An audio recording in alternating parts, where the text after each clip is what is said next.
आज शाम मैं एक बड़े अहम मौजू पर आपके साथ बात करना चाहता हूं। हम में से हर एक अपनी जिंदगी के लिए ख्वाब देखता है और हम उन ख्वाबों की ताबीर भी चाहते हैं।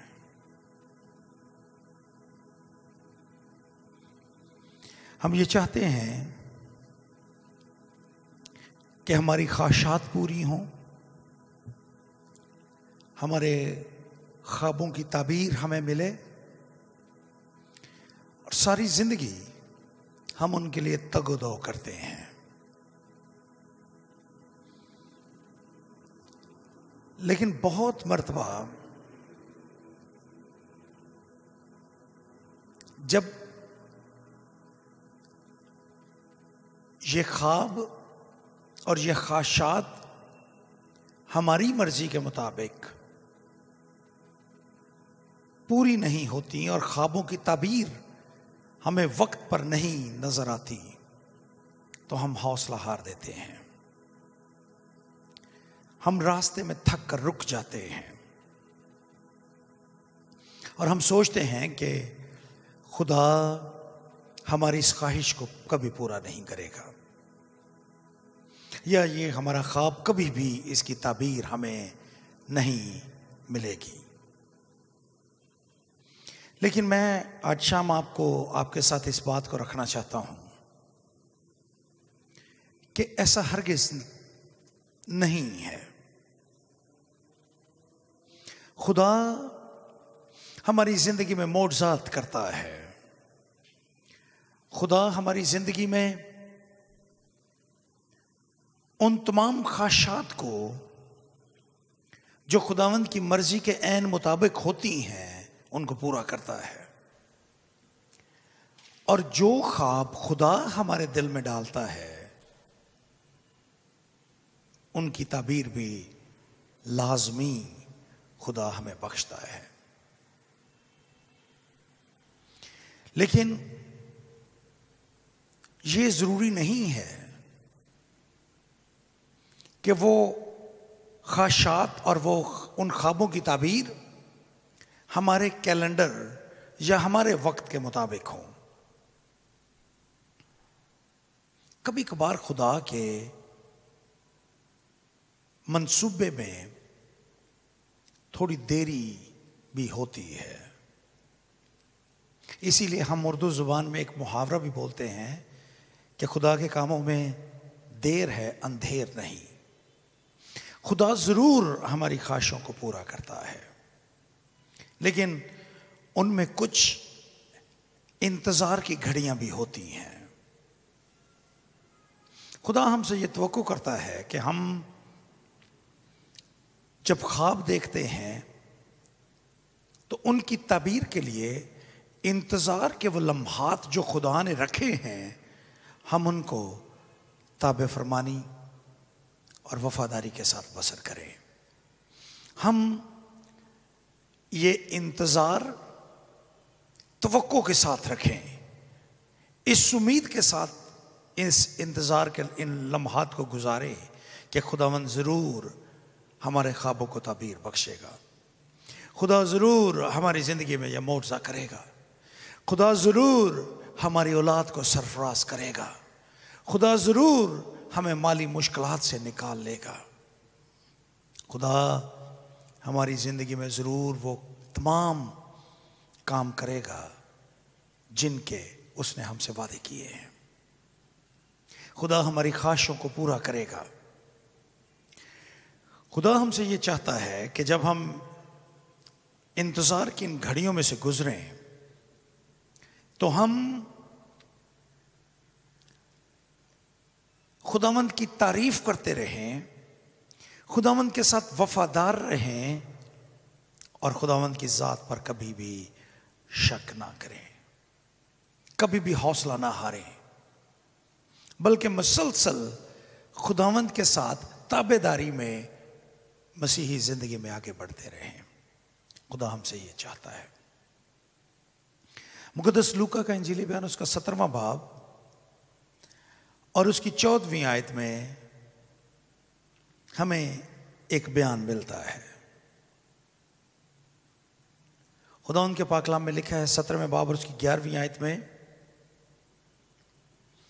और ऐसा हुआ कि यरूशलेम को जाते हुए वो सामरिया और गलील के बीच से होकर जा रहा था, और एक गांव में दाखिल होते वक्त 10 कोढ़ी उसको मिले। उन्होंने दूर खड़े होकर बुलंद आवाज से कहा, ऐ यसू, ऐ साहिब, हम पर रहम कर। 10 कोढ़ी खुदावंद यीशु मसीह को रास्ते में मिले और ये बुलंद आवाज से पुकार कर खुदावंद यीशु मसीह को ये कहते हैं कि ऐ खुदावंद यीशु मसीह, ऐ यीशु, ऐ साहिब, हम पर रहम कर। खुदावंद से वो रहम की दरखास्त करते हैं। आप थोड़ी देर के लिए तसव्वुर कीजिए कि कोढ़ उस जमाने में एक लाइलाज बीमारी और लानत तसव्वुर की जाती थी। कोढ़ियों को उनके घरों से निकाल दिया जाता था। कोढ़ियों को आम आबादी में रहने की इजाजत नहीं थी। कोढ़ी आबादी से दूर, आबादी से बाहर जिंदगी गुजारने पर मजबूर थे, क्योंकि ये एक ऐसी बीमारी थी जो एक शख्स से दूसरे शख्स को मुंतकिल होती थी। इसलिए इनको आम लोगों के साथ मेल मिलाप और बर्ताव की इजाजत भी नहीं थी। ये अपने ओन पर अपनी जिंदगी गुजारने पर मजबूर थे। इनके अजीज कभी कभार इनके लिए दूर से खाने पीने की चीजें इनके लिए रख देते थे, लेकिन इनसे मेल मुलाकात सख्ती के साथ ममनू थी। खुदावंद यीशु मसीह गुजर रहे थे कि रास्ते में ये 10 कोढ़ी उनको मिले। यूं मालूम होता है कि इन कोढ़ियों ने खुदावंद यीशु मसीह के बारे में सुन रखा था। ये यीशु के नाम से भी वाकिफ थे, इसलिए उन्होंने पुकार कर कहा, ऐ यीशु, ऐ साहिब, हम पर रहम कर। खुदावंद यीशु मसीह उनको एक अजीब बात कहते हैं। 14वीं आयत में लिखा है, उसने उन्हें देखकर कहा, जाओ अपने तई काहिनों को दिखाओ। यह एक बिल्कुल अजीब बात थी। मैंने आपको अभी थोड़ी देर पहले यह बताया है कि कोढ़ी जो थे ये आबादी से दूर रहने पर मजबूर थे और इनको लोगों के साथ मेल मिलाप और बर्ताव की इजाजत नहीं थी। ये आबादी में जा नहीं सकते थे। खुदावंद यीशु मसीह इनको कहते हैं कि जाकर अपने तई काहिनों को दिखाओ। अब ये एक अजीब हुक्म था, क्योंकि बतौर कोढ़ी ये आबादी में जा नहीं सकते थे। कोढ़ी होने की हैसियत से ये खुदावंद यीशु मसीह के कहने के मुताबिक जब उसने कहा काहिनों को दिखाओ, ये काहिनों तक जा नहीं सकते थे, क्योंकि ये कोढ़ी थे। इनको शहर में जाने, हैकल में जाने, काहिनों तक पहुंचने की इजाजत नहीं थी। लेकिन खुदावंद यीशु मसीह ने इनसे यही कहा। अजीब बात यह है कि खुदावंद यीशु मसीह ने बहुत से बीमारों और कोढ़ियों को इंजीली बयानात में मोजज़ात का जिक्र है, शिफा बख्शी थी। और खुदावंद यीशु मसीह ने उनको फौरी तौर पर फिलफोर उनको शिफा बख्शी। मिसाल के तौर पर खुदावंद यीशु मसीह को एक कोढ़ी मिला जिसने गिरकर उसे सजदा किया। यीशु ने उससे पूछा, तू क्या चाहता है? उसे कहा कि मैं जानता हूं कि तू मुझे शिफा बख्श सकता है, लेकिन क्या तू मुझे शिफा देगा? खुदावंद यीशु मसीह ने उससे कहा ऐसा ही हो, हाँ मैं चाहता हूं कि तो शिफा पाए। और कलाम में लिखा है कि फौरी तौर पर उसका कोढ़ जाता रहा। लेकिन इन 10 कोढ़ियों के मामले में खुदावंद यीशु मसीह ने इनको फौरन शिफा नहीं बख्शी।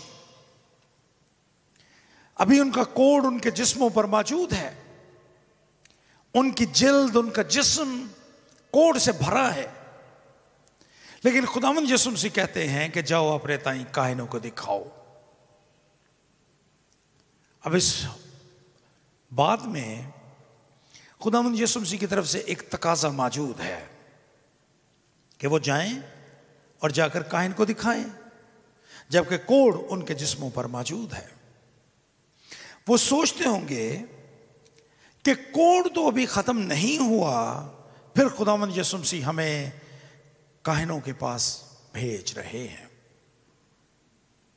इनके बारे में लिखा है कि वो काहिन को दिखाने के लिए चल पड़े।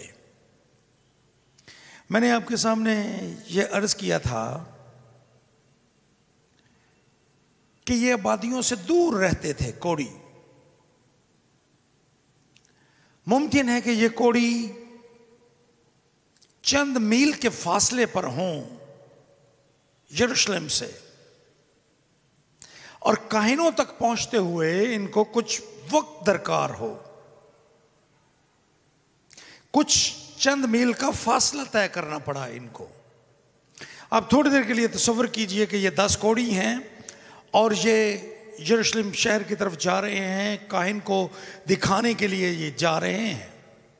रास्ते में इनको बहुत से लोग मिलते हैं और वो इनको रोकने की कोशिश करते हैं कि तुम कोढ़ी हो, तुम शहर में नहीं जा सकते। लेकिन ये कोढ़ी काहिनों की तरफ अपने सफर को जारी रखते हैं, हालांकि कोढ़ इनके जिस्म पर मौजूद था। कोढ़ियों का ये अमल उनकी वफादारी और उनकी फर्मबरदारी की जबरदस्त तस्वीर है। उनका एक एक कदम जो वो काहिन की तरफ जाते हुए उठा रहे थे, ये खुदावंद यीशु मसीह के साथ उसकी वफादारी और उसके हुक्म की फर्मबरदारी की तस्वीर है। कलाम में ये लिखा है कि ये दिल में सोच रहे होंगे कि हम कैसे साफ होंगे, कैसे दिखाएंगे, लेकिन यहाँ पर लिखा है कलाम में, और ऐसा हुआ कि वो जाते जाते पाक साफ हो गए। कुछ ही देर के बाद जब ये काहिनों की तरफ जा रहे थे, उन्होंने उनकी पूरी तवज्जो उनके कोढ़ की तरफ थी। अचानक उन्होंने ये मुशाहदा किया कि उनका कोढ़ खत्म हो रहा है। एक ने दूसरे से कहा, देखो मैं ठीक हो रहा हूं, मेरी उंगलियां अब काम कर रही हैं, मेरे जिस्म का गला सड़ा गोश्त अब तंदुरुस्त हो रहा है, मैं शिफा पा रहा हूं। वो एक दूसरे के साथ ये बातें कर रहे हैं और उनका ईमान मजबूत हो रहा है। कलाम में लिखा है, और वो जाते जाते यानी चलते चलते पाक साफ हो गए। खुदावंद हमसे यही तवक्को करते हैं कि जब हम खुदा से कोई दुआ करते हैं अपनी जिंदगी के लिए, हम अपनी जिंदगी में खुदा से शिफा की दुआ करते हैं, माली मुश्किलात से आज़ादी की दुआ करते हैं, अपने किसी मसले को, खानदानी मसले को खुदावंद के सामने रखते हैं, अपने बच्चों के मसाइल को हम खुदा के सामने रखते हैं, लेकिन हमें कोई दुरुस्ती नजर नहीं आती, हमें हालात जो के त्यों नजर आते हैं, हमें लगता है कि हमारी दुआ सुनी नहीं गई, हमें लगता है कि हमारे मामलात कभी भी सुधरेंगे नहीं। ऐसे हालात में भी खुदा हमसे ये चाहता है कि हम वफादारी और फर्मबरदारी के साथ चलते रहें। फर्मबरदारी की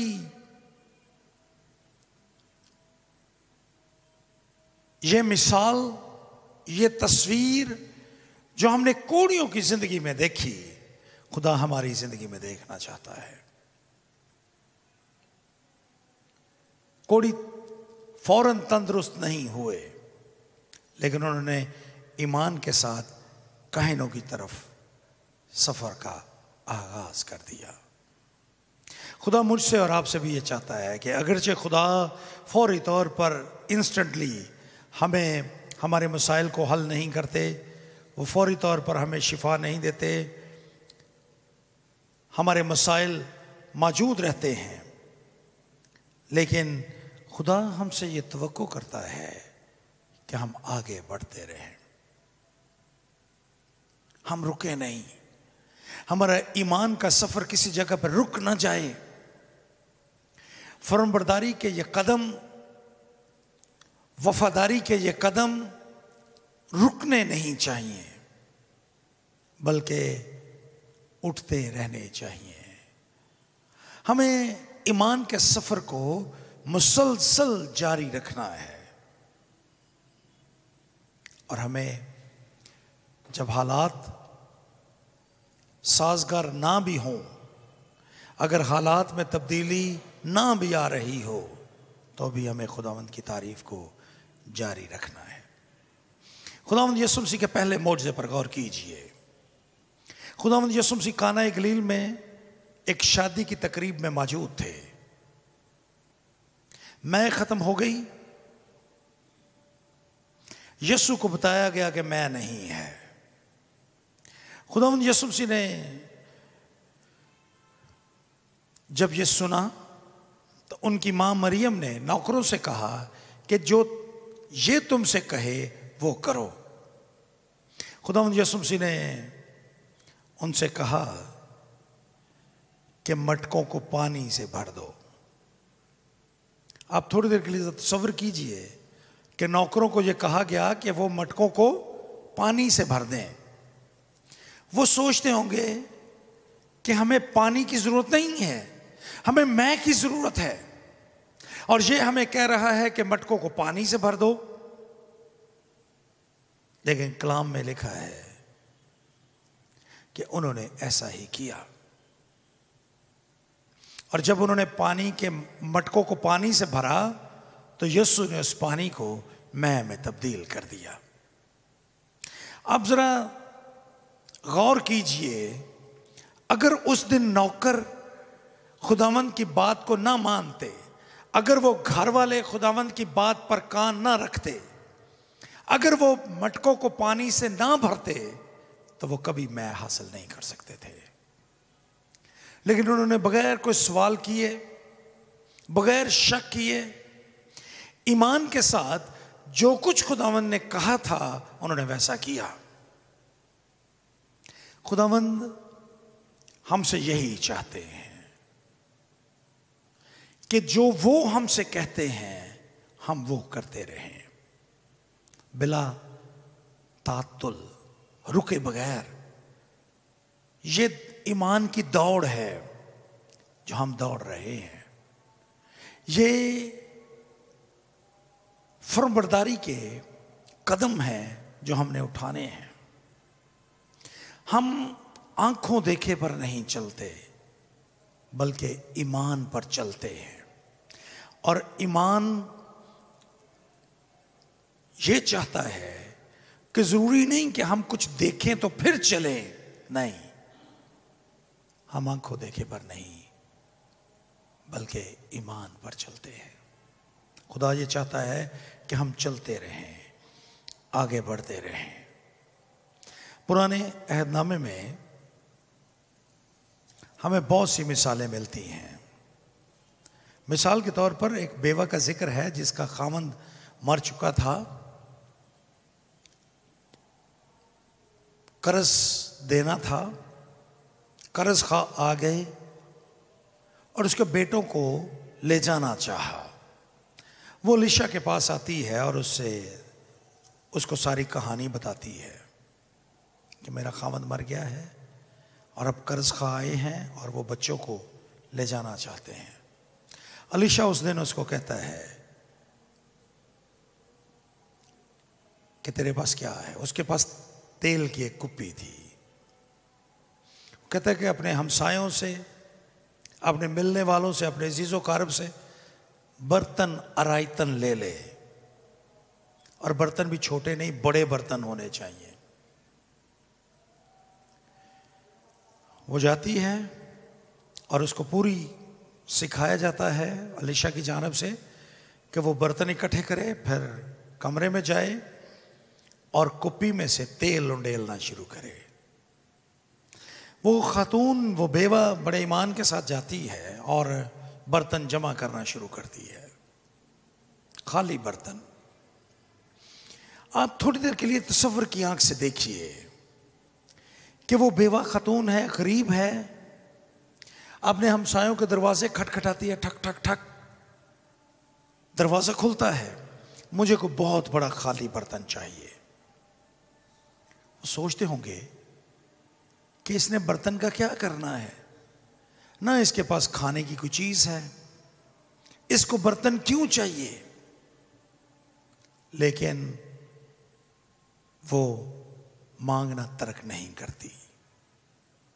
कई लोग सोचते हैं कि शायद इस गुर्बत की वजह से, खामद के मरने की वजह से इसका दिमाग चल गया है, लेकिन वो बाज नहीं आती। जो नबी ने उससे कहा था वो मुसलसल उसको पूरा करती है। खाली बर्तन इकट्ठे करती है और उनमें तेल उंडेलना शुरू करती है।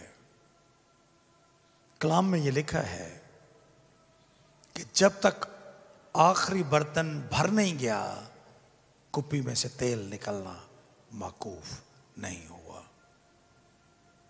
गोया खुदा उस वादे को पूरा करता है जो एलीशा ने उसके साथ किया था। लेकिन इसमें जो तस्वीर मैं आपके सामने आज रखना चाहता हूं, ये है फर्मबरदारी, वफादारी। बगैर हिचकिचाहट के वो बर्तन इकट्ठे करती है, लोगों की बातें सुनती है, लेकिन बर्तन इकट्ठे करती है। उसका ये फेल उसके लिए मोर्चे का वसीला बन गया।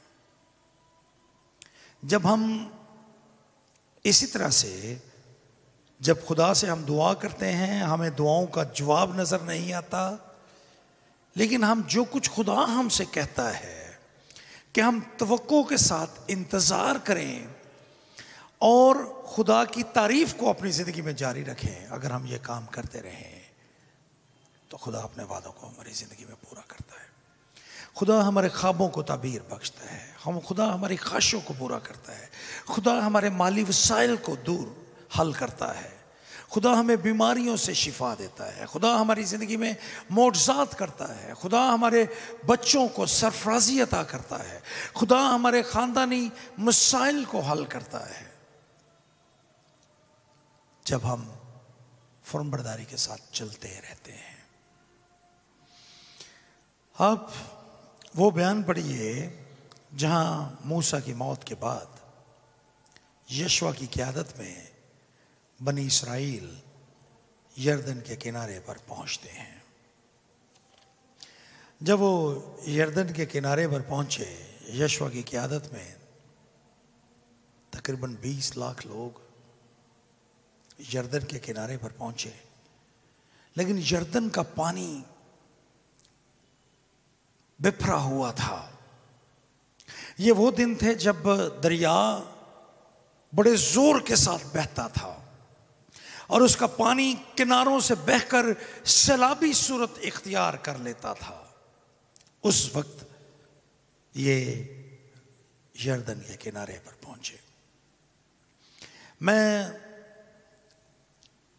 ये देख सकता हूं तसव्वुर में कि किस तरह से बनी इसराइल की एक बहुत बड़ी जमात जिनकी क़यादत यशवा कर रहा है, वो यरदन के किनारे पर पहुंचे हैं और अब बिफरे हुए दरिया ने उनका रास्ता रोक लिया है। यशवा मुकद्दस मूसा के साथ उसने सारी जिंदगी बसर की थी, इसलिए यशवा ने उस तजर्बे को भी देखा था जब मूसा ने खुदावंद से फरियाद की और खुदा ने बहरे कुलज़म को 2 हिस्सों में तकसीम कर दिया था। वो ऐसी ही तवक्को खुदा से कर रहा है, लेकिन इस दफा खुदा पानी को 2 हिस्सों में तकसीम करने से पहले एक खास सबक बनी इसराइल को देना चाहता था। बहरे कुलज़म के किनारे पर हम ये देखते हैं कि मूसा ने अपनी लाठी को उठाया और समुद्र का पानी 2 हिस्सों में तकसीम हो गया, लेकिन यहां पर दरिया यरदन के किनारे ऐसा नहीं होता, बल्कि यशवा लोगों को ये इंस्ट्रक्शंस देता है, हदायत देता है। यशवा की किताब उसका 3रा बाब, वहां पर यह लिखा है कि वो जब यरदन के किनारे पर पहुंचे तो यशवा ने उनसे कहा कि जो काहिन हैं वो सारी जमीन के मालिक यानी खुदावंद के, सारी दुनिया के मालिक के अहद का संदूक उठाकर वो यरदन के पानियों में दाखिल होंगे, और जो ही वो यरदन के पानी में दाखिल होंगे उस वक्त खुदा पानी को 2 हिस्सों में तकसीम कर देगा। उसने ये नहीं कहा कि बस है खुदावंद तो पानियों को 2 हिस्सों में तकसीम कर दे, बल्कि खुदा उनको ये सिखाता है कि इस मर्तबा तुम्हें चलते रहना है। पानी चढ़ा हुआ है, जोर के साथ बह रहा है, लेकिन बगैर डरे हुए, बगैर घबराए हुए तुमने फर्मबरदारी के साथ अपने कदम उठाने हैं। और यह हुक्म, यह हदायत काहिनों को दी गई और लोगों को उसने कहा, उन्होंने लोगों को हुक्म दिया कि जब तुम खुदावंद अपने खुदा के अहद के संदूक को देखो और काहिन और लावी उसे उठाए हुए हों तो तुम अपनी जगह से उठकर उसके पीछे पीछे चलना। लोगों को क्या हुक्म था? उसके पीछे पीछे चलना, रुकना नहीं, चलना है। ये हदायत थी। सो जो ही काहिन और लावी अहद के संदूक को लेकर दरिया में पहुंचे और उनके पांव दरिया के पानी में डूब गए, उसी वक्त दरिया का पानी 2 हिस्सों में तकसीम हो गया। खुदा ने उनको चलते रहने के लिए कहा था, रुकना नहीं। और उनका ये कदम, उनके ये फर्मबरदारी के कदम जो ईमान के साथ वो उठा रहे थे, आंखों देखे पर नहीं, क्योंकि आंखें देख रही थी कि पानी की लहरें बड़े जोश के साथ गुजर रही हैं, पानी चढ़ा हुआ है, सैलाबी सूरत है। आंखें ये बता रही थी, हकाइक ये थे, लेकिन ईमान ये था कि जो ही उनके कदम यरदन के पानी में गए, पानी 2 हिस्सों में तकसीम हो गया। खुदावंद आपसे यही तवक्को करते हैं, हमने रुकना नहीं बल्कि हमने चलते जाना है। जैसा वो कोड़ी, खुदावंद ने उनको कहा था अपने ताई जाकर काहिनों को दिखाओ, चलते जाना है। और अगर हम चलते जाएंगे तो खुदावंद हमें बरकत देगा। तब खुदा हमारी जिंदगी में मुआवजा करेगा, तब हमारे ख्वाब ताबीर पाएंगे, तब हमारे मसाइल हल होंगे। लेकिन अगर हम बेदिल हो जाएंगे, रुक जाएंगे, आंखों देखे पर चलेंगे, हालात को देखकर डर जाएंगे, तो फिर हम खुदावंद से दूर हो जाएंगे। बतौर मसीही हमें चलते जाना है, हालात का सामना करना है। अब मेरे साथ अगर इफिसुस की कलीसिया का नाम मुकद्दस पौलुस रसूल का खत उसका 6वां बाब देखें तो खुदावंद का ये बंदा मुकद्दस पौलुस रसूल कहता है कि तुम खुदा के सब हथियार बांध लो ताकि बुरे दिन में मुकाबला कर सको और सब कामों को अंजाम देकर कायम रह सको। आगे लिस्ट लिखी है हथियारों की। पर सच्चाई से अपनी कमर कसकर, रास्तबाजी का बख्तर लगाकर, पांव में सुलह की खुशखबरी की तैयारी के जूते पहनकर और उन सब के साथ ईमान की सिपर लगाकर कायम रहो, जिससे तुम उस शरीर के सब जलते हुए तीरों को बचा सको और नजात का खौद, रूह की तलवार जो खुदा का कलाम है, ले लो और हर वक्त और हर तरह से रूह में दुआ और मिन्नत करते रहो और इसी गरज से जागते रहो ताकि सब मुकद्दसों के वास्ते बिला नागा दुआ किया करो। अब ये सारी फहरिस्त पढ़े हथियारों की, आपको इसमें सारे हथियार जिस्म को सामने से बचाने के लिए नजर आएंगे। पुष्ट को बचाने के लिए कोई हथियार इस लिस्ट में नहीं लिखा। पढ़ लें। सच्चाई का कमर कसना है, रास्तबाजी का बख्तर लगाना है, सुलह की खुशखबरी के जूते पहनने हैं, ईमान की सिपर लगानी है, नजात का खौद पहनना है, रूह की तलवार, ये हथियार हैं। और ये सारे हथियार जिनकी यहां पर फहरिस्त मुकद्दस पौलुस ने दी, ये आपको सामने से बचाने के लिए हैं। आप हैरान होंगे कि इनमें एक भी हथियार ऐसा नहीं है जो आपको पुष्ट से, पीछे से बचा सके। क्यों? इसलिए कि खुदा का कलाम आपको दुश्मन के सामने से भागने के लिए नहीं कह रहा। आपने दुश्मन का सामना करना है। इसलिए आपको जितने हथियार मुकद्दस पौलुस बताता है वो आपको सामने से महफूज करने के लिए हैं। आपने दुश्मन की तरफ पुष्ट करके भागना नहीं। इसलिए आपको पुष्ट से बचाने के लिए किसी हथियार का यहां पर जिक्र नहीं किया गया। आपको सामना करना है दुश्मन का, दुश्मन के सामने से भागना नहीं है। बतौर मसीही ईमानदार हम दुश्मन के सामने से भागने के लिए खुदा ने हमें पैदा नहीं किया। We are supposed to face the enemy. दुश्मन का सामना करना है हमने, दुश्मन के सामने से भागना नहीं है। जिंदगी में बहुत से मसाइल ऐसे होंगे जिन्होंने आपको घेर रखा है, लेकिन खुदा आपसे ये तोक़ा करता है कि आप उनका सामना करें, उनके सामने से भागना नहीं। हमें दुश्मन का सामना करने के लिए खुदा ने पैदा किया है। इसलिए हालात का सामना कीजिए। हालात से भागना हमारा काम नहीं है। बतौर मसीही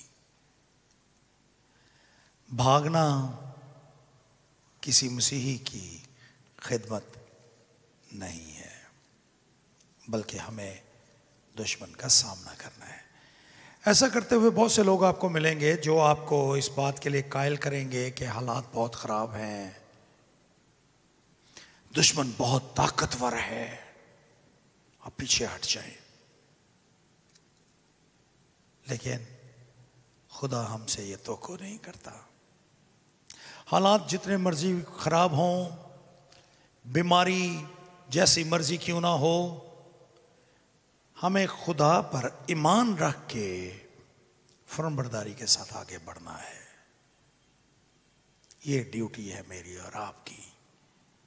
ईमान की इस दौड़ में पीछे हटना मुमकिन नहीं है, आगे बढ़ना है। और जब हम आगे बढ़ेंगे तब हम बरकत पाएंगे। खुदावंद हमसे ऐसे ही तवक्को करते हैं, हम आगे बढ़ें, बढ़ते रहें। पीछे हटना हमारा काम नहीं है। इसलिए मैं आपसे कहूंगा, ईमान रखिए, खुदा उनसे तवक्को कीजिए, अच्छे काम कीजिए और आगे बढ़ते रहिए। आगे बढ़ते हुए एक दिन आप देखेंगे कि खुदा ने आपके ख्वाबों को ताबीर बख्शी है, खुदा ने आपकी ख्वाहिशात को पूरा कर दिया है, खुदा ने आपके मसाइल को हल कर दिया है, खुदा ने आपको शिफा बख्श दी है। आप इसका तजुर्बा जरूर करेंगे, लेकिन फर्मबरदारी के साथ चलते रहिए। ये हमारी ड्यूटी है। ईमान की इस दौड़ में दौड़ते रहिए ताकि आप पालूस की तरह ये कह सकें, मैं अच्छी कुश्ती लड़ चुका, मैंने दौड़ को ख़त्म कर लिया। खुदा मुझे आप सबको इन बातों के वसीला से बरकत बख्शे। आमीन।